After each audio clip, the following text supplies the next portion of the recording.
Welcome to Think Fast, where I am drinking a full lemon in warm water to kick off this episode because this is how I start my day. I just woke up 15, 20 minutes before this episode started. How has your morning been, Chita? Oh my god, hectic. I have like officially lost 3 kgs in the past 2 days because I've lifted a lot of furniture thanks to my house moves. But oh my god, bro, I was out of commission for 48 hours, and what has happened to this world? Pagal ho Elon gaya. has pulled out of some deal. Japanese PM has been shot. Ho kya raha hai, guys? Like, what is going on? But most importantly, the visuals of what's happening in Sri Lanka is just something else, right? I mean, yesterday I was watching that footage, and I'm like, just the sea of people Yeah. getting into that house. And also, I think some of those were really like, I mean, I think there is also beauty in some of those images because if you look at some of them, like people chilling on like the bed and like hanging out, then jumping to the pool. So I think in the midst of a revolution, sometimes images give you like so many different emotions, right? So much fun to watch. But the pool shot and the dudes on the bed was like too much fun. Like they're all like just hanging on the bed. Yeah, yeah. And not to make light of the situation Yeah, because obviously things are like dire in Sri Lanka right exactly. now, but Yeah, it's the most it's a kind of revolution you would expect from someone who lived in a country as beautiful as Sri Lanka, yeah, which yeah, is yeah, yeah. let's just jump in the pool. No, but things are going from bad to worse, and I don't know, man. I think I don't know if this is causing you the same amount of anxiety as it causes me, but you're just literally seeing the world combust post COVID. This was Yeah. bound to happen because everything from Ukraine, Russia, which refuses to stop, to this Sri Lanka crisis, to China's very non-hostile direct takeover Hong Kong and whatever they've attempted in Taiwan, Taipei, or whatever Yeah, else. yeah. But it almost seems like the world is kind of falling apart, and I cannot believe I'm saying this, but India seems like a pretty sane place to be living in right now, all things considered. I Think don't about know, it. I don't know, America, every second day there's a shooting. America, Like, don't even get me started. No, but yeah. I think the whole part is I feel at some point of time, there are multiple things that happen because of COVID. Right?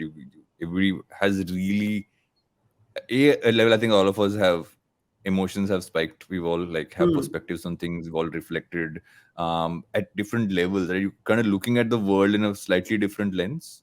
Hmm. But not all of us are Elon Musk.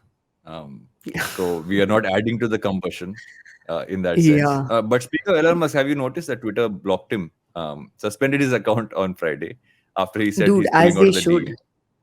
I am Then they all gave it for back. this like passive aggressive shit because he asked for it, man. What a shitty thing to do to a fucking company, bro. The way After this doing a whole thing town has hall, gone down. weirdly enough, after doing a town hall, you pull out of it, and I'm like, It's such just a douche horrible. move. Yeah, Yeah, and also like it's just I don't know. It's just the way the whole thing is transpired. He's also been very not very transparent with what his issues are, which is really saying something because this guy literally tweets about like the dump he took in the morning. You know what I mean? Like yeah, he tweets yeah, about anything and everything under the sun. He's made this whole random issue out of like bots on Twitter, which is kind of weird because you're just like people like you have prospered thanks to those bots. You know what I mean? Like yeah, who's liking yeah. your tweets? It's not actually 500,000 people, sir. Like just open it and check for yourself. But the way this whole thing has happened just sucks. And I don't know, man. Don't you feel bad for like Twitter employees at this point? Because you're just It's like, because I think they'll. I think people who work for Twitter really, and if you meet anyone who's, I mean, I met a bunch of people from India who work for Twitter, hmm, and they all genuinely are passionate about the platform. yeah, They're really into what's really going on and what it's building towards. They've also evolved it smartly. I mean, if we just like let it be, we got a new CEO. They were going in a direction. Now it's just like unnecessarily gone into this whole thing. But he's tweeting memes now. He tweeted this Chuck Norris chess tweet meme, and then another meme about saying, "Oh, I asked them to tell me how many bots there are, but now they're taking me to court, so now they will have to yeah. tell me how many bots there are."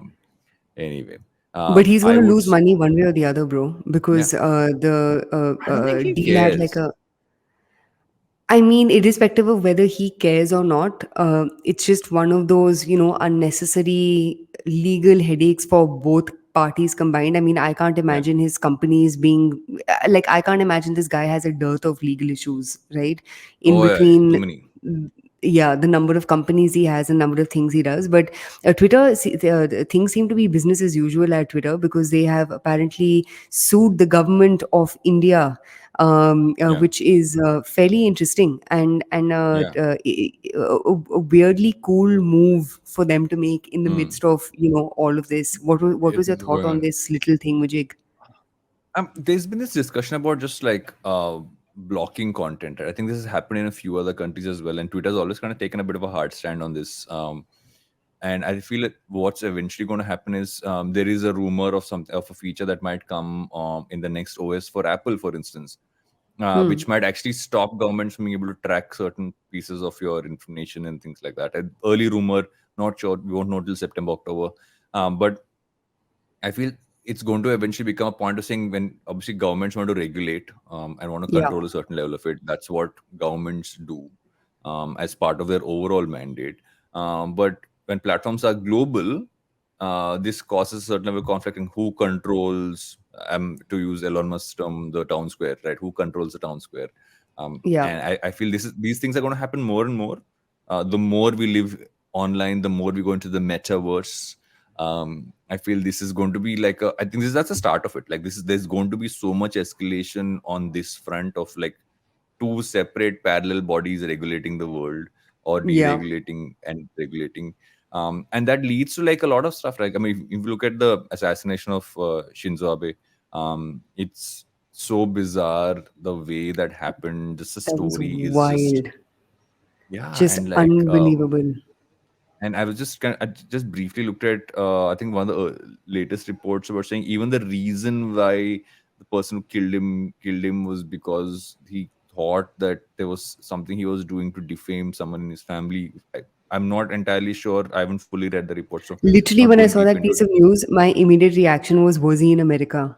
Yeah, Because you know what I mean? Like, the yeah. US has almost become synonymous with these like crazy That psychotic don't get shootings out of that nowhere. don't even get me started. Like, I mean, I don't even understand how that is No, how but guns are still I, allowed. I I mean, not to make this a politics slash geopolitics show, but it just seems like there is a lot of frustration that's going to come out Yeah, very aggressively all over the world in different shapes, sizes, and forms. yeah, In countries like China, this aggression is going to be controlled because of how state-run and state-controlled everything in China is.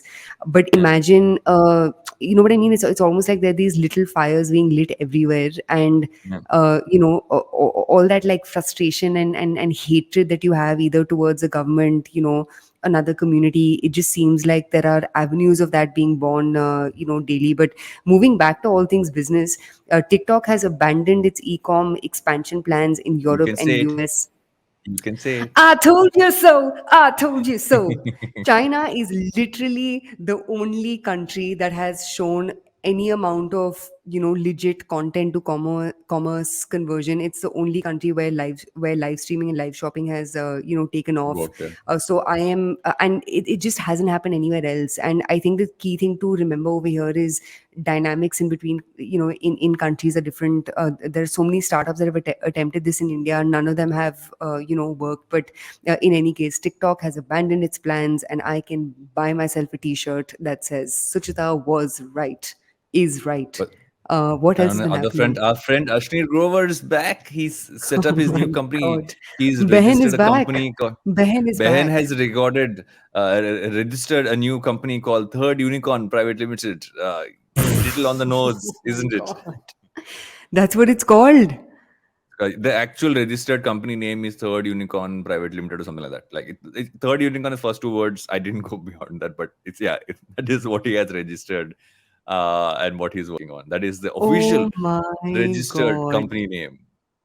After the Oh green my car, God. now comes Third Unicorn Private Limited. That is wild. You do you, We're gonna Ashni. give it to You him do though. you. What I'm Guts है interested to बंदे know, में, guts है, guts, 100%. guts. What I'm interested to know, and this is actually something that came up while I was in Ahmedabad yesterday, and someone actually asked me this question, saying, and this is like a random like side conversation. We're saying they've just finished auditions for round one of the second season of Shark Tank. where they're shortlisting people who kind of be on it. Will they get him back? If I was a television producer, I would bring him back. He will be so off the rails that it'll be fun to have him on. But does he still have the credibility to be on Shark Tank is the question that might come up. But TV Credibility is perspective, get him one. back on. Yeah, credibility is one. Second, I mean, I don't know how much money he did or didn't get out of Bharat Pay eventually. So, like what? Yeah, I think credibility will be one. Capital will be another. I don't know. This guy, has taken out, not taken out, but uh, I'm mumbling again. But long story short, I think I I don't know if I were a producer at Shark Tank, I would switch the jury up a little bit. No, no. I would keep Aman from board. I would bring Piyush back in a larger role because I think Piyush was a slightly less obnoxious Ashneer. And then I But would what you're figure not out getting some is this. villain. What you're not getting What? is this. The as For any reality show, what you need to do, because early days training when this whole industry kind of broke up in reality TV in India, you need to have a mix of people who are almost different versions. It's like you're creating khichdi. You have to have Hmm. different ingredients. So what you do is you need to have that guy Khichdi you all though hate. doesn't have different ingredients, bro. It Dal does. hoti hai, chawal hota hai. What else? What else Vegetables do you go put there. in your khichdi? Vegetables you Oh, put. No, really? yeah, I put vegetables in my khichdi. Oh, I have basic veg khichdi. Fine. Okay, got Biryani. it. Biryani for your Cool. lunch. Bel puri. I'm Pick your just dish. troubling you because I can. But let's move on, bro. Okay. You Get just shared multiple this ingredients. article. You just Ah. shared this article from Morning Context. What is this Baiju conundrum about?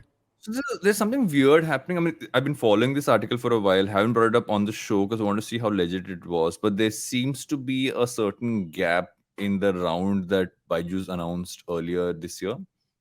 In March, I think they announced an 800. One second, let me open this up. Yeah, so Oxshot was this company was supposed to lead the 2,200 crore Series F round for Byju's, and they were going to put in 1,200 crores, but supposedly that money hasn't come in, and Oxford also is not like a big name. So what and all things, all what Morning Context is kind of reporting is the fact that there seems to be a gap in the actual funding coming in for a lot of stuff that was announced, and in many ways what uh, they're trying to figure out is that, okay, did this announce this and not get the money like a lot of people have, or on the other front, what they also want to kind of figure out is that there seems to be a weird connection to Sri Ravi Shankar in one of the funds as well. So there is lots of stuff happening there. So we got to kind of like, nobody else has reported on this. So I'm kind of holding back and getting into more details. And Yeah, but also I think considering at a some lot of level we people have to haven't got be. the money were going to get this year. Yeah, also I feel like we have to be a little careful because I think there was another report of them not paying Akash Institute and Blackstone, and I think 3 days later I saw like an article or something that said that they have been paid. So you know what I Yeah. mean? Like you don't know There's where a lot these happening, facts which have is why been I'm picked not up. going deep into it. Which is Yeah, why yeah. I don't think it's good But for us to Akash kind of say Mishra this has happened. found a new Nishana, which is not Oyo and it's Baiju's now. So let's see how Yes, that story unfolds. A last story that yes. I found, which was interesting, was the notorious Rajiv Mishra has stepped back from Softbank to launch a new fund. I don't know if you remember this, but like 3, 4 odd years ago, there was this whole chatter about some major fallout in between all the leaders within Softbank, and there was some whatever, like shady things that had gone on. I don't want to bore our listeners with this, just google it, and you'll catch it. But he obviously was one of the big sort of anchor men behind Softbank's Vision Fund, which was a 100 billion fund. And it's interesting to see him step back and test something new out. So there's that. So what are we talking about this week? What are we talking about? We're talking about this report from the Economist Intelligence Unit, which says that Bangalore's the least livable city. I do not agree. I I know totally that agree. you, I know you feel differently about that. We're also tapping into the Good Glamm Group, finally breaking up into three legitimate parts, somehow structured. We both have interesting perspectives on this. What's happening with Vauld? How do you pronounce this? Vauld? And especially all the hate that influencers who were kind of promoting it are getting. and just like it's an interesting case study in how you need to respond in cases like this. And also like my own perspective on crypto kind of will come back again. And we're doing a bit of a follow up on a few things which we predicted early in the year, because we're halfway through the year. We're actually more than halfway through the year. So we're running through how those things panned out. And I have a feeling I might be on the losing side on this one. Um, And I have a feeling I need to buy myself another T-shirt. But in you can any just buy like case, one T-shirt and like just wear that. You don't I'll have to buy buy more two T-shirts. so I can wear them every day. There Okay, well, you that's okay. go. Fair enough. Fair enough. All this and more on today's episode of Think Fast. But I know we started off on a slightly more somber note, so here's a nice like smiley face for you guys Oh my to God. end this opening segment. See, I've even drawn on it. It has teeth, it has a nose. For people who are listening to it, you can watch it on YouTube. But we will finish this and be right back on Think Fast. Hello, hello. It's been another great week on the IVM Podcasts Network. On Misconduct, Raghavi and Nisha celebrate the first anniversary of the podcast by looking back at season 2. They are also joined by 3 special fans who recount their favorite episodes. On Cyrus Says Cock and Bull, Cyrus, Ayushi, Amit, and Antariksh discuss how a man delivers his resume in a pastry box to the Bangalore startups. On The Wire Talks, Siddharth talks to French political scientist Christophe Jaffrelot about authoritarian regimes. On Ikka Dukka Economy, Abhinav asks renowned cybersecurity expert Dr. Pawan Duggal about possible cyber and financial dangers. And on The Longest Constitution, Priya talks about the freedom of expression with regards to nota or none of the above in EVMs or electronic voting machines. Do not forget, IVM Podcast has just launched its merch and the first line is out now. Head to the IVM Podcast website, click on the shop tab to check out our first collection of t-shirts. Do follow us on social media. We are IVM Podcasts on Twitter, Facebook, Instagram, and LinkedIn. And remember, if you're enjoying this show or any of our other shows for that matter, please do tell a friend. Also, don't forget to rate us on any platform you're listening to. You can also check us out on YouTube. We're also doing a small listener survey to better understand how you respond to our shows and advertising on the network. We would really appreciate it if you could spare a few minutes to fill it. It helps us build better shows for you. And finally, we would like to thank our sponsors this week: Boat Lifestyle, Small Case, Cap Gemini, Intel vPro, and Intel. Future Banao Wonderful with Intel-powered laptops. Welcome back to Think Fast, where I am taking offense. I am taking offense by people calling Bangalore the least livable city. I spent some of the most bizarre periods of my life in Bangalore, and I've really enjoyed that city. I was the bizarre part, not the city. But why do you not think Bangalore's a livable city? I mean, before we get into the report, what are your thoughts before we get into it? I don't know, man. It's like, I've spent a lot of time in between Bangalore, Delhi, and Bombay for work. Bombay, I love. Like, if there's another city that I could live in India, it would be Bombay. I would just like need to really sort out, home situations because your houses are too freaking expensive. And I don't know. Like, it's not like Bangalore is bad. It's just that it's bad compared to the others. All things considered, actually, and not that I'm some major Delhi supporter or whatever, but Delhi seems to have the best of all worlds, right? Great infrastructure, a lot of space, and generally mobility, right? We have like parks, we have metros that connect you to different parts of the city. You've got this vibrant like cultural extravaganza going on. What does Bangalore have apart from good What weather? do you not have that we all have is air. You don't have breathing air half the time. That's only for like 2 months in the year, guys. Itna bhi exaggerate mat karo. And it's not like Bombay is some like, real Maldives, That is let's be honest. that is But true. yeah, but Bangalore for me, I don't know, man. It's just not my vibe. Sorry, listeners from Bangalore. You're great, but your city could do with some work. So, getting back to the report, right? This is the Economist Intelligent Unit's Global Livability Index, and the most livable city in the world, according to them, is Vienna. I love Vienna; it's beautiful. Mm. And there are a bunch of Western European cities over there, including the Syrian capital of Damascus. Actually, wait one second. No, Sorry, that's the Syrian that's capital the of Damascus least is the least livable. livable city. Are Sorry, you mad? for a second I got like what happened here. But among Indian cities, Delhi has the top rank of 140, like you. So the Economist uh, intelligence unit agrees with you. Delhi is the most livable Indian city.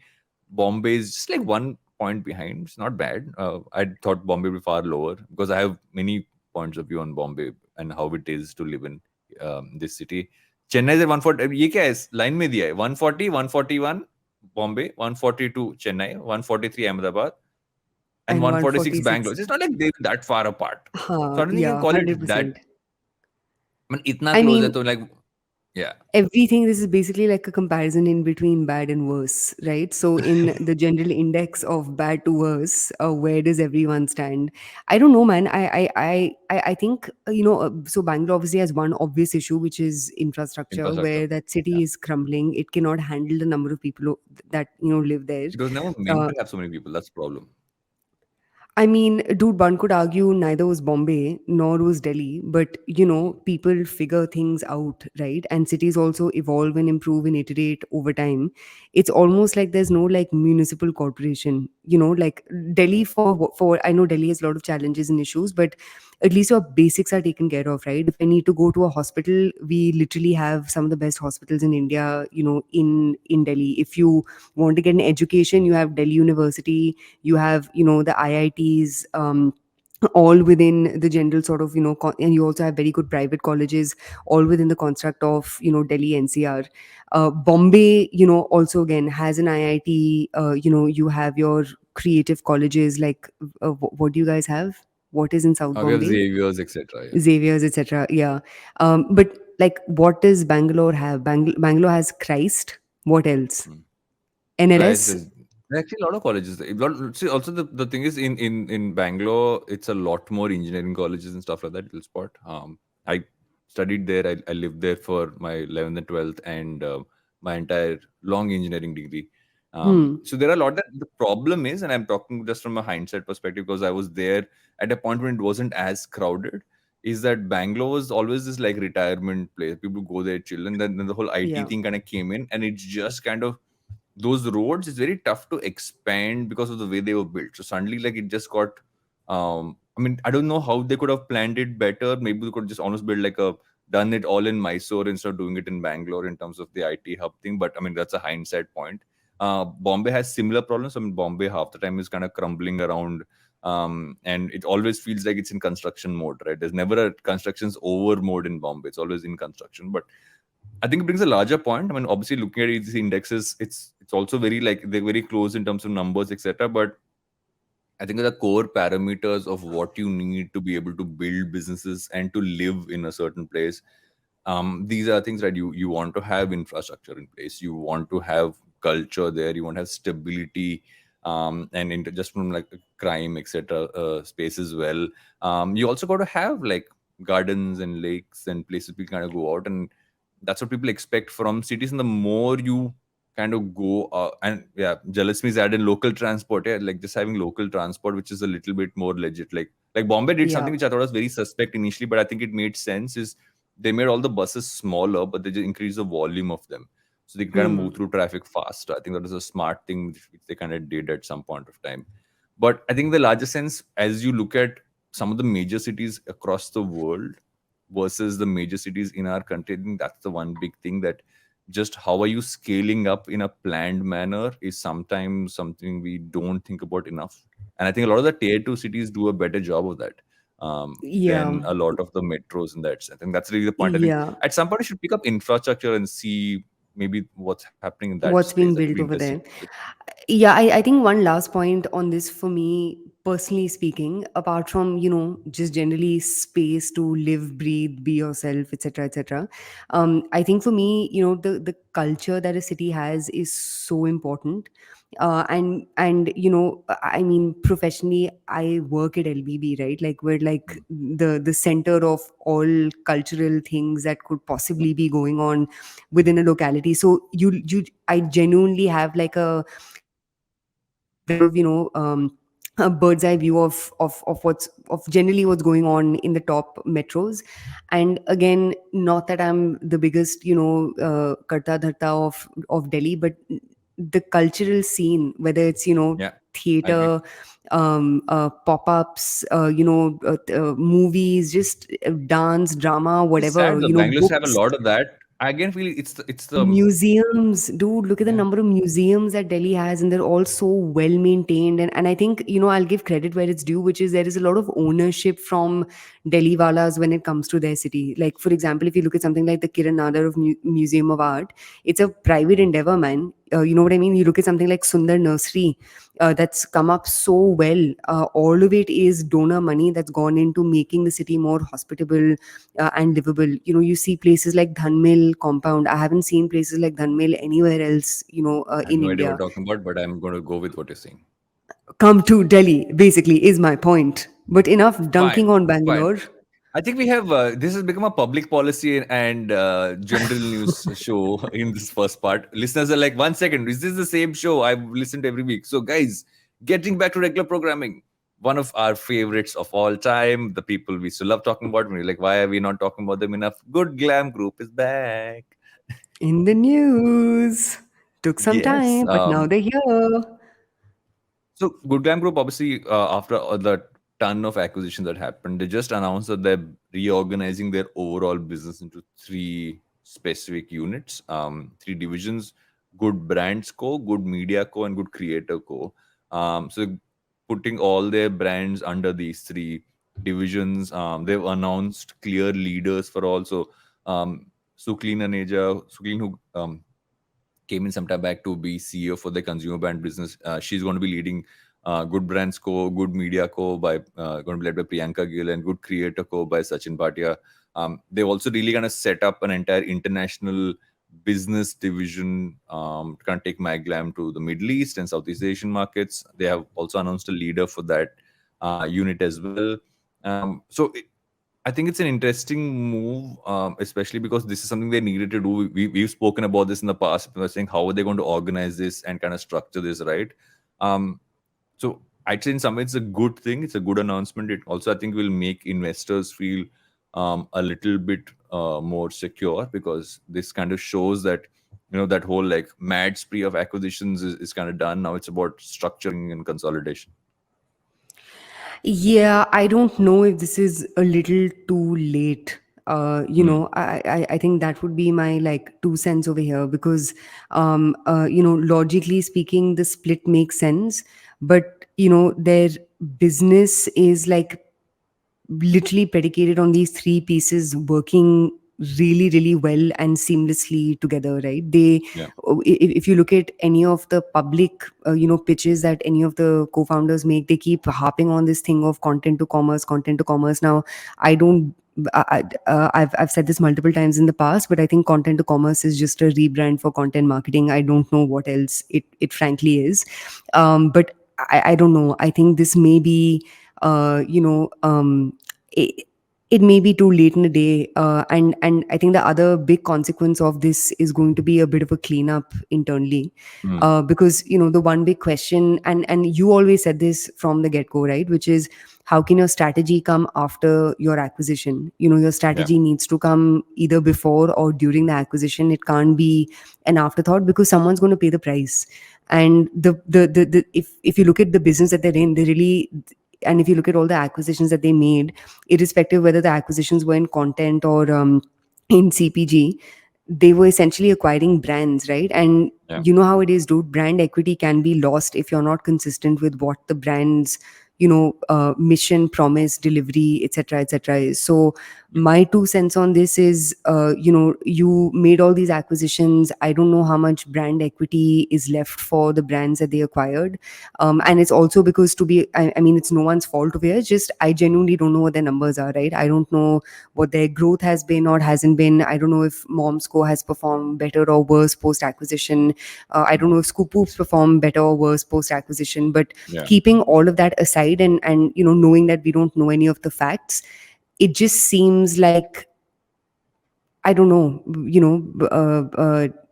I'm trying to say this in the nicest, sweetest way as is possible, but how much of the character of these companies is still going to be left after you've put them through the Mm, ringer over the past 2 years, and now are going to put them through the ringer again through this consolidation thingamajig is, left to be seen. Yeah, I kind of agree with you, right? But I feel that at some point, this is what happens when you're trying to building on the fly, and a lot of modern holding company kind of creations go through this, because a lot of the larger companies who already had this kind of a structure had been around long enough, already had some of these structures, these practices in place, and they would just plug in brands into specific areas. But if you look at even Good Glamm Group, they started off as technically a brand which became a house of brands, which then is building now divisions under it. This whole building on the fly does this. So, like I said, what might end up happening is you might have a set of people who might leave, a set of people who will stay. It will take stability to come in, but at the end of the day, how much product is really selling, how is the media doing, how is the whole creator side doing, is really going to be the proof of the pudding, to use that term. And more than anything else, I feel what it will also kind of show is that it will come down to base fundamentals, which I think we preach about a lot on this show. And but that's what becomes important. You structure it right, they will end up being a certain amount of cuts in terms of cost, etc.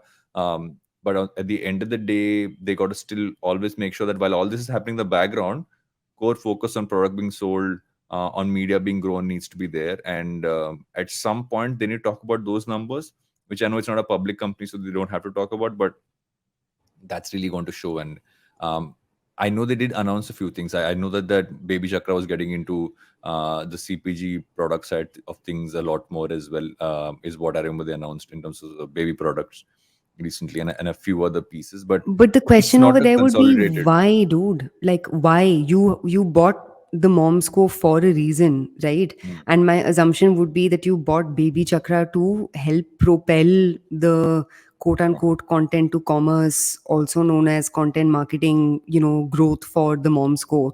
Why are you creating so many sub brands within, portfolios? Like, I was on Popexo's website because I was searching for something, and they had shown up, and I was all like, ooh, what's Popexo been up to?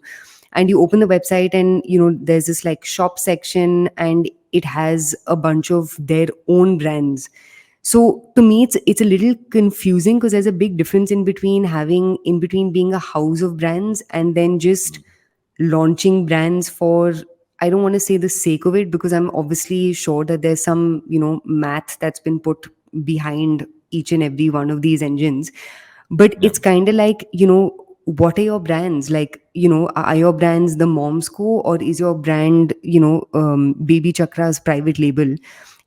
And also somewhere, having so many brands would make sense if you were building a market, but these markets are there, right? Like Mama Earth has built the market for mother and child care focused brands. You don't need Baby Chakra to also launch their own brand to create, you know what I mean, like to build a market around these yeah, niches that you found. Makeup is a huge category. You don't need Popexo to launch their own private label brand. So to me, it's just all a little confusing. And yeah, again, I'll say this for the umpteenth time, but I'm only saying this as an outsider with very little information to yeah, what's happening within. And I think the other challenge over here is, and I think as a community, our whole ecosystem needs to get better at it, is saying things like the company has earmarked 100 crores for its international foray. I remember when how. they had just one is that, and second is like, dude, like what's even your depth in India for you to now look at international waters, right?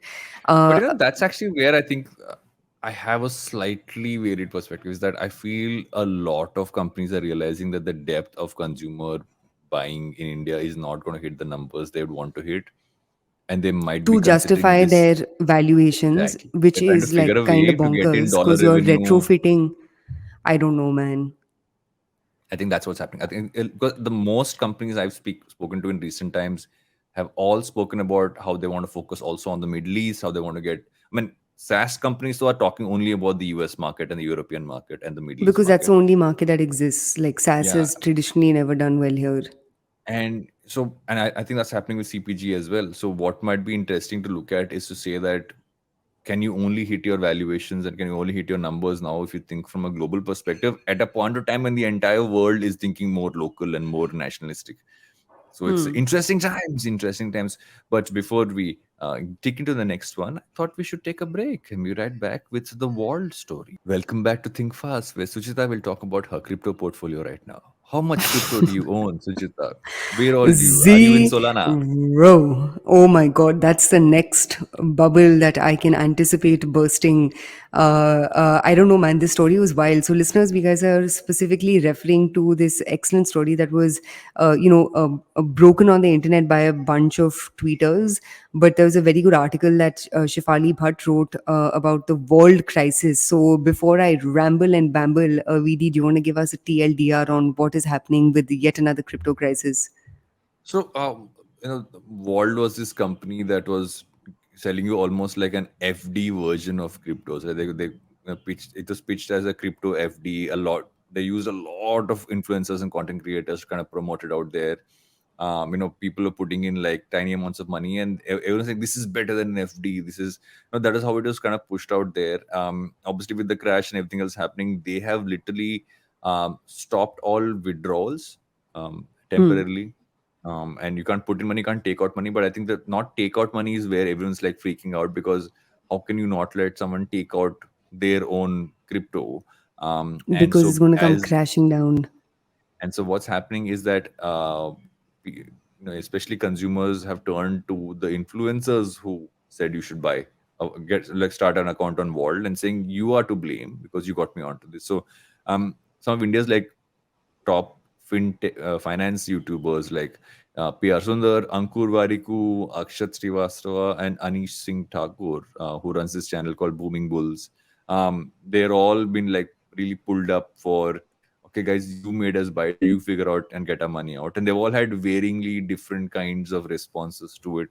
But all in all, it kind of shows that it's still so early in the day for crypto. And I feel that while there was a certain amount of there was a time when things kind of really blew up, um, it's very tricky right now. Like, you don't know which one's going to stick. But if you talk to most people in the crypto market right now, they say this is the best time to buy because everything is so down. But that's a whole different story altogether. Yeah, I think it's one of those things where, so, I mean, really, in a nutshell, the story is about accountability, right? The Yeah. conversation over here is about accountability, which is how do you pitch, promote things that you yourself are, unsure of, and also to what extent does the accountability rest on the creator influencer versus the consumer of said information. And I don't know, man. I like the example that you gave of Ankur Wariku, because you said he handled the criticisms around this really well. So Yeah. what's a PR masterclass takeaway over here? So most of the other creators, so I think two of the creators name did not respond to Shefali's article, and they've generally not been responding to criticism on this. Um, Ankur Singh Thakur of Booming Bull said, I've clearly mentioned I do not give investment advice, and people must do their own research before making decisions. But literally, but like the first minute of that video, he's like, I don't know where you kept your Bitcoin, but after today, keep everything involved. Like, literally, that's what he says. Right. So again, so it's really contradicting what his response is. Variko actually I thought was the most measured. He said, okay, I got off a call with the founders. I'm as concerned as all of you are. Um, I got paid, I think 4.5 lakhs for that promotion. I had money involved. I still have money stuck involved. My money had grown to almost like 30 lakh worth, has now come down to about 10 lakhs. So I've always, if I talk about a product, I have skin in the game as well. But I'm going to reflect on the products which I kind of put out there a lot more, and for the future. So I think very measured, very like, okay, my money stuck to, I spoke to them, I know maybe I could have done this better, and that's a great way to respond. Versus everybody else who's either like running away from responding or basically lying. I think this is also like almost like a great case study of how we need to respond. Yeah, I think the one thing that this signals is the potential regulations that could come up Mm, specifically within this money segment. So, for example, 100%. like how any ad on on mutual funds would end with that, like, Mutual fund is subject to market risk. Please breathless, read the offer yeah, document yeah, yeah, carefully before yeah, you commit. carefully before investing. So much so that all of us literally have those, I can't forget disclaimers it. embedded in our heads, right? You have disclaimers for alcohol also, where content around alcobev can't be promoted to kids who are under the legal drinking age, is that and the other. So I think over here, especially with financial advice, given how literally people take it, and given that it's literally in some cases people's livelihoods at stake, right? You've I remember in a previous story that we guys discussed, which was around gaming, Mm, and I think it was about Dream 11 or yeah. one of these betting gambling type Mm. apps, where I think it again was it's the a poker fine one, line. maybe. I don't remember, but I It know was what a you're saying. fine line in between gaming and gambling, and how gambling is on this side of the line, and gaming is on, or is on the right side of the line. But long story short, I think what will end up happening is situations like this, and potentially other disasters that happen within crypto, because let's be honest, the past 6 to 8 months have just been an implosion, and the only people who seem to have benefited from this were the ones who were in early and are getting out early as well. So Yeah. what happens to crypto doesn't happen to crypto in the long run, that only time will tell. Fundamentally, is there a use case for a universal currency on the internet? And by universal, I don't mean everyone trading on the same, but generally, the blockchain fundamentally is the right way to think about money exchange, online and digitally. But I do think the thing that situations like this are going to do is just get consumers to err on the side of caution, especially when it comes to crypto trading. And that goes back to, again, another conversation that we had earlier about how the Indian government is looking at crypto, right, where they're saying it's an Yeah. asset class and it can't be used, As uh, you currency. know exactly. So long story short, regulation within this, I think, is needed, man, because otherwise you'll have a bunch of people saying a bunch of random things with no disclaimers being given out anywhere. And I don't buy the point that, oh, how can you say regulate something that is from pushing towards deregulation? Is because one of the core things that regulation brings is stability, which we all seem to kind of not talk about enough. Is that the And there's a reason why? big Yeah. say. No, and the whole point is that when even when stable currencies fall, that's also happened, right? I mean, Yeah, you look at many currencies across the world. I mean, they do fall, but there's still a certain trend to it. There is certain, like, you kind of know it's when not a that's going to steep happen. decline. Exactly, and versus what's happening here, because very early days, right? I mean, it's not like I'm not an anti-crypto person, but I feel that Mhm. it's still so early that it hasn't come to the point of that, at least that level of structure, because deregulation doesn't mean no structure, doesn't mean anarchy. And I feel at some point you're going to come towards some form, a better structure. I know that governments might not be the best ones to bring structure to things, considering how governments across the world have not been able to bring structure to a lot of sectors. But it's money, and it's Yeah, currency. Governments will get into it. If you thought they wouldn't, then what are you even thinking? exactly. I mean, governments run on power and cash. And I think one last thing over here is, there's a big difference in between,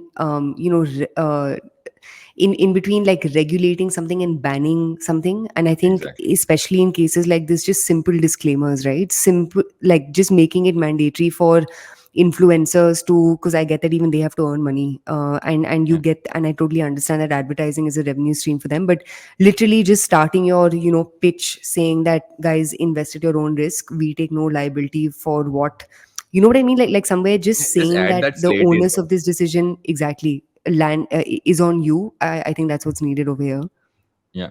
And yeah, to kind of close this one off, David Levinson would agree with you. I want you to Who think is about who David David Levinson? You not know who David Levinson is.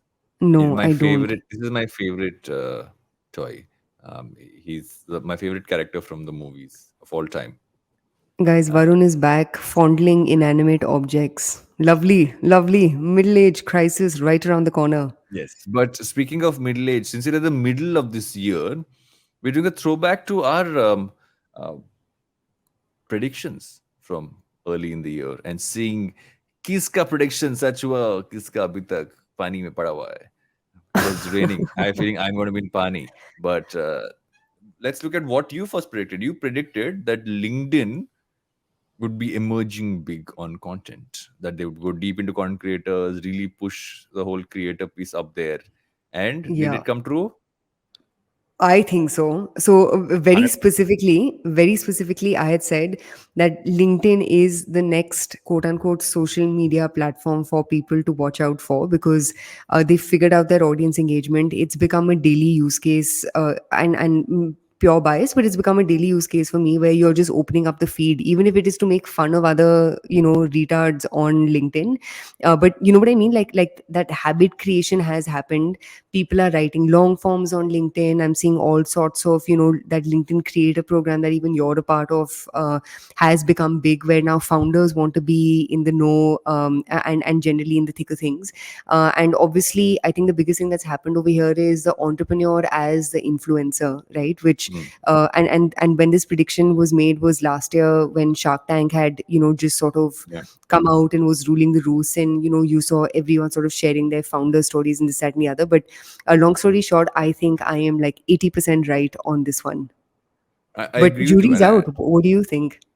So I actually think LinkedIn's done all the right things for the creator space in the last in what the large part of this year, because they've actually done it right. They've Hmm. so like let's build a creator team. They have a great creator team, super involved, super helpful. They're also kind of pushing people to do the right kinds of content. I think they're also iterating. I think one of the good parts about, because I was there creator day at LinkedIn.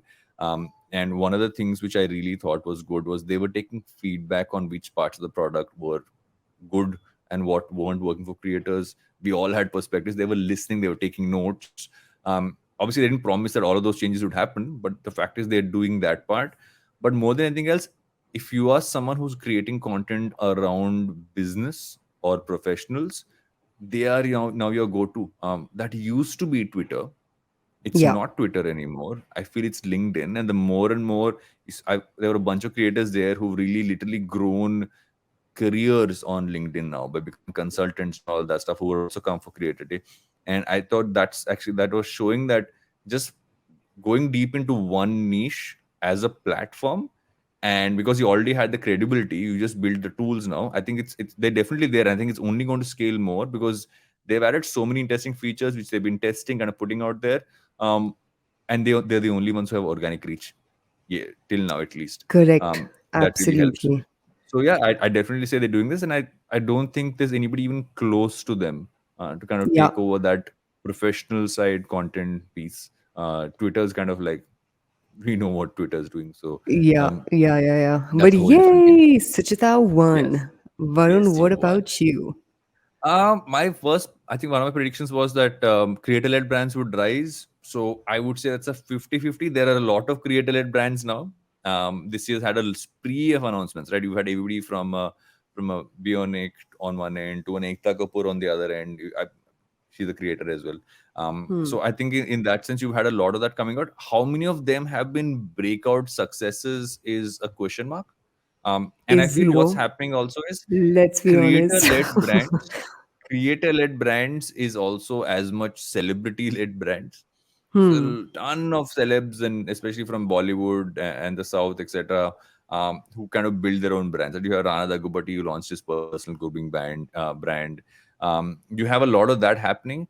But I also feel, if when I look at D2C brands in general, everybody's kind of going through that phase right now of not really scaling high, right? So I don't think it's the creator led brands that haven't worked. I just think it's just like a bad time in the market to be a D2C brand starting off, because a performance not working that well. And you kind of have to figure on building the brand and growing it the traditional way a lot more. So did it work, not work? I think it's a 50-50. Hmm. Pass marks again. I have not got distinction like you on your prediction, but it's also the market, is how I put it. What do you think? Blame it on the market. Blame it on the market. How convenient. No, but I think that the The good thing and the bad thing is, so I think the good thing is there's a lot of intent which you're seeing across the board, right? Like this creator called Debashri Das, I think she's launched some makeup brand. Then there's Anam C, she's launched a Yeah. makeup brand. So I think there's definitely intent. I think the this intent needs to kind of be counterbalanced with folks who understand how business works, right? And you've seen this happen in the US. For example, if you look at something like Skims, or if you look at, Kylie Cosmetics, all of them may have a creator as a face, but they have very robust distribution engines, production engines, and just business engines, back ending the brand. In fact, Skims, Frame, which is his jeans company, Good American, which is Khloe Kardashian's denim brand. All of them are actually run by the same couple, Jen and Emma Grede. I don't know how to pronounce exotic sounding last names, but there's this very good article that was in the Financial Times about, how they are basically like back ending these brands. So I think the latter is missing. I think there's a lot of very good, strong intent. So hence agree with your 50-50 assessment, which is intent here. But I think the actualization of that intent hasn't happened because I'm not seeing enough business muscle being put, into this. But I guess that's where the opportunity lies. I think there's one brand, although we should talk about. It's not traditionally a creator-led brand. I don't think you can call it that, because now we're including, let's say, celebrities and like TV and this thing. Is that Rene Cosmetics, Yeah, which is third the time. third brand from the co-founders of Beard. So guys start Beardo, then Villain, and now Rene. The has a third co-founder, and I actually think she started it off, and they came on later, which is Ashka Garodia, who is the TV actress who's now one of the co-founders of the brand. So while she's not the face, and I think initially Hmm. she was, and they've gotten, let's say, Rashmika Mandana and I think of someone else on it. Sorry, my dogs are going ape shit in the background. And I think that's an interesting case, saying, okay, she's not only selling it on herself, and obviously she's got great co-founders, and they've had, like, Hmm. I mean, the most amount of repeated success in building brands in this space at scale. Um, I think that's another. I think there's something to learn from that. Is to say that Yeah. don't just make it about yourself being the face, and kind of grow it by getting names who would have wider reach. I don't know how Zakir Khan's biryani is doing though, but I think it's early Hmm. days for that one to figure out if that's working or not. Yes, Queen. Moving on to my next prediction, which was home and kitchen brands boom. I think in this, I have got the same marks as I got in math in class six, which is, under 50%. It is still a very promising space. I Yeah, think the thing yeah. that screwed this market up is inflation this year. And in my defense, a couple of, interesting things have happened. Nykaa Fashion has launched their own private label called Twig and Twine, which is their home decor brand. I don't know if you guys have opened Urban Company's app recently, but now you can even buy products on the Urban Company app. So you can buy like Nice. lights and basic kitchen requirements, this, that, and the other. You can buy it off of their app, which Very I smart. found fairly interesting.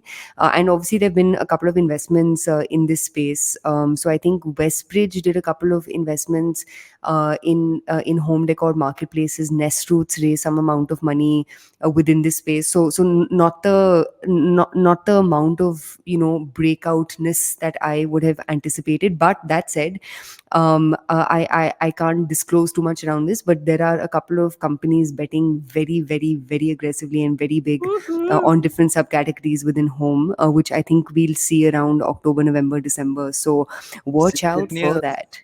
Secret news coming up. I don't know why I made that voice, but anyway.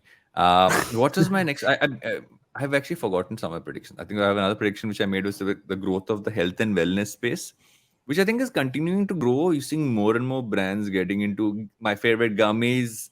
I've been using a lot more gummies lately. Might actually start using collagen. Did I pronounce it? Collagen. We've had this discussion 20 times before. Collagen. Collagen. I'm starting to use that as well. I'm expanding my thought process towards plant protein and some other things as well. Ooh. Um, but it's been interesting. There's a lot of brands there. I've been doing a lot of research because I've just been looking at the products in that space, and there seems to Hmm. be so much more space to grow.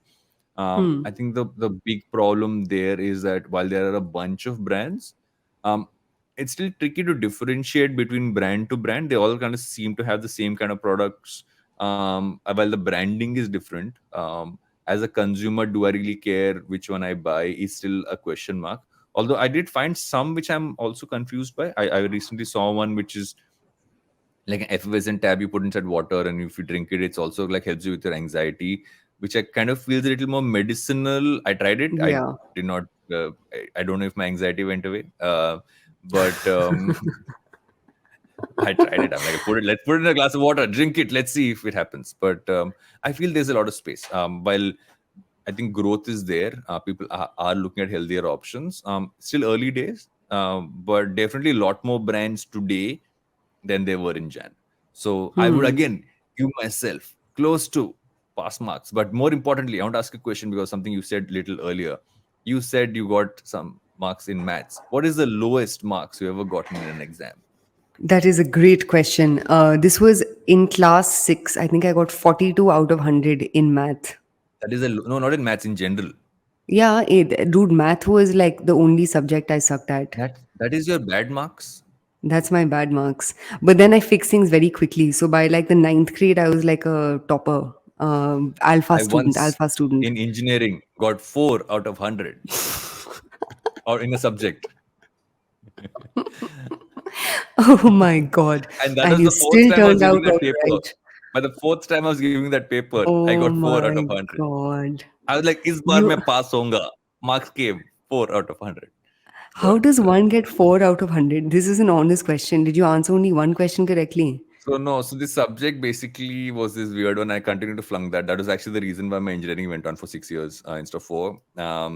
It's a subject called mechanical engineering design, where you are given books of formulae to take in with your exam, and basis whatever data you given in the question, you have to use the right formulae.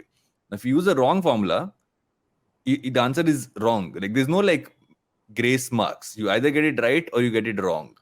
Um, Binary outcomes. so basically, there is like no like I don't even know where that 4 marks came from because there was no question that was worth 4 marks. Some guy said, okay, let's give him zero. बेचारे को दे दो 4 mark. I'm like, uncle, मेरे को चाहिए था 15 mark to pass, or whatever, like 35. No, I need 40 marks to pass. Correct.